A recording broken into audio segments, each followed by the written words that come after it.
মানুষ পরিবর্তন চাচ্ছে, মানুষ সংস্কার চাচ্ছেন। আমরা মনে করি আমাদের দায়িত্ব হচ্ছে জনগণকে সাথে নিয়ে জনগণের যে অভিপ্রায় যে তারা সংস্কার চান, যাতে করে সেই সংস্কারটা সরকার কোনো ধরনের টালবাহানা না করে বাস্তবায়ন করতে বাধ্য হয়।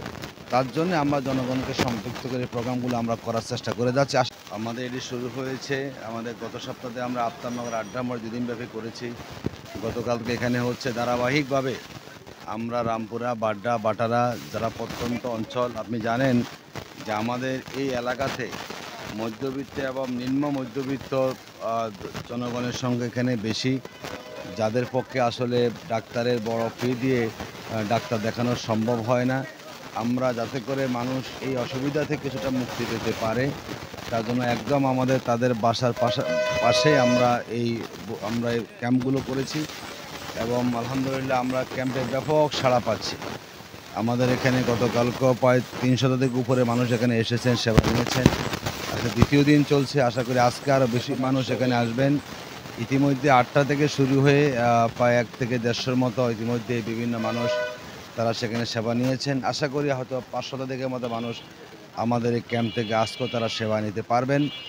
আমাদের এই সেবাটা ধারাবাহিকভাবে চলবে। আমরা 37 নং ওয়ার্ড দিয়ে শুরু করেছি, আমাদের আগামী সপ্তাহে 38 নং ওয়ার্ডে আছে, 41 নং ওয়ার্ডে আছে। ধারাবাহিকভাবে যতগুলো, বিশেষ করে যে এলাকার মানুষ একটু অসুবিধার মধ্যে বেশি আছেন, আমরা তাদের পাশে গিয়ে আমাদের একটা দায়বদ্ধতার জায়গা থেকে আমরা সেই কাজটি করার জন্য চেষ্টা করছি। মৌলিক সংস্কারগুলোর বিষয়ে রাজনৈতিক দলগুলো ঐক্যমত হয়েছে, এখনও পর্যন্ত সেগুলো বাস্তবায়নের প্রক্রিয়াটা ঝুলন্ত অবস্থায় আছে।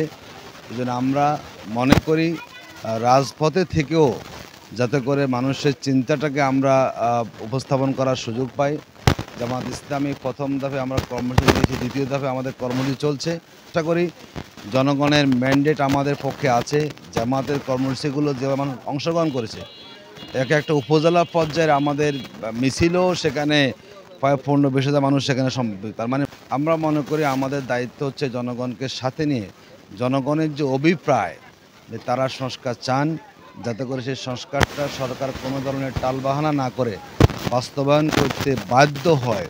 তার জন্য আমরা জনগণকে সম্পৃক্ত করে প্রোগ্রামগুলো আমরা করার চেষ্টা করে যাচ্ছি। মানুষ পরিবর্তন চাচ্ছে, মানুষ সংস্কার চাচ্ছেন, কিন্তু আমাদের অন্তর্বর্তীকালীন সরকার কোনো এক কারণে, আমরা বলবো কোনো দলের দ্বারা তারা সেখানে প্রভাবিত হয়ে তারা ঝুঁকি নিচ্ছেন না, যেটা আমরা মনে করি জনগণের সাথে এক ধরনের প্রতারণার শামিল, যাতে সরকার সেখান থেকে বেরিয়ে এসে তার অভিপ্রায়টাকে বাস্তবায়নের সাথে আমরা সেখানে কাজ করে যাচ্ছি।